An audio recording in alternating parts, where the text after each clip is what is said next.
And welcome back to Weather Nation. We are definitely involved in team coverage today, myself and Emily here in the studio, but our very own John Van Pelt, he's out in the field today in Ellicott City, Maryland. Now he's there because that region has dealt with some intense flooding over the past couple of years and has led to a lot of damage across that downtown area.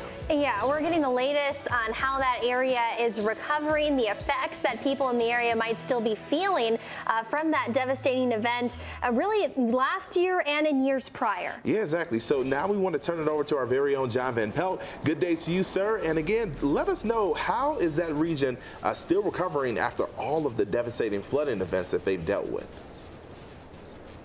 Yeah, good morning, Marcus. Hey, Emily. You know, Ellicott City has had 2,000-year floods in just 2 years.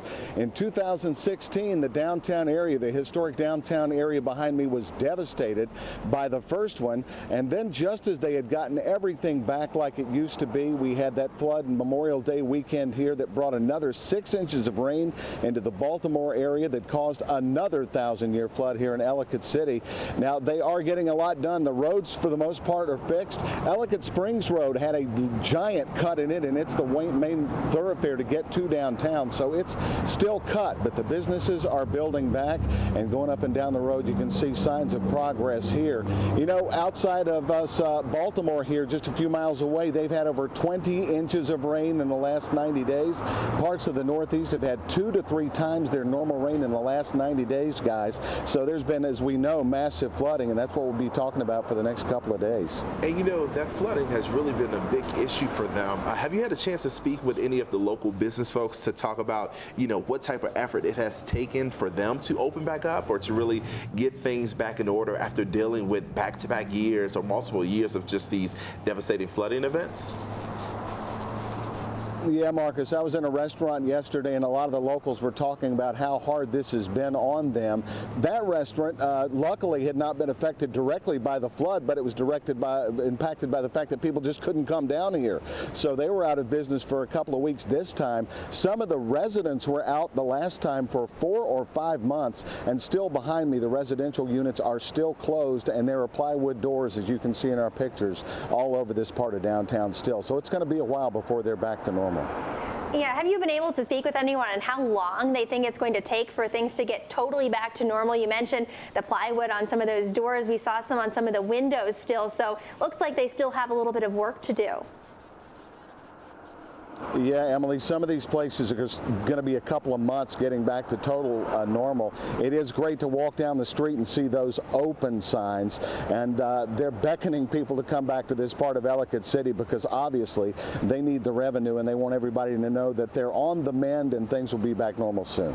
And John, a final question. I'm curious, is there anything being done to protect the people in this region from these events leading into the future?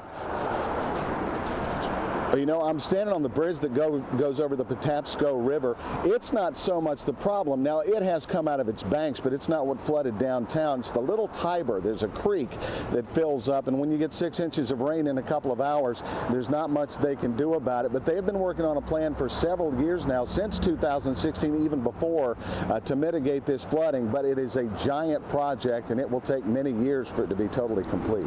All right, well, thank you again, John, for that great information. We, again, wish the best for those people there, and we'll be checking in with you throughout the day. But we do want to talk about the rain that's falling now, and we have some heavy rain across parts of the country.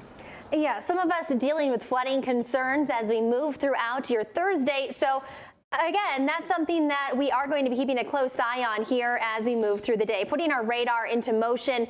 You can see a few areas that are dealing with some of these heavier downpours even as you're waking up this morning. Yeah, exactly. Take a look at the eastern parts of Nebraska into Iowa. We're dealing with some rain showers and thunderstorms continuing across this region.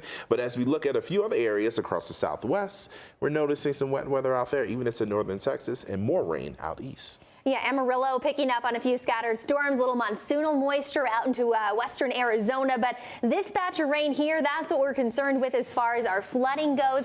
More heavy rain expected here throughout the day. Yeah, so definitely stay tuned. We'll be talking about this and so much more. And we'll also be talking about New York City because they're dealing with some heat on the way for today, but then storm chances arriving as we head toward Friday. Stay tuned. We'll be right back.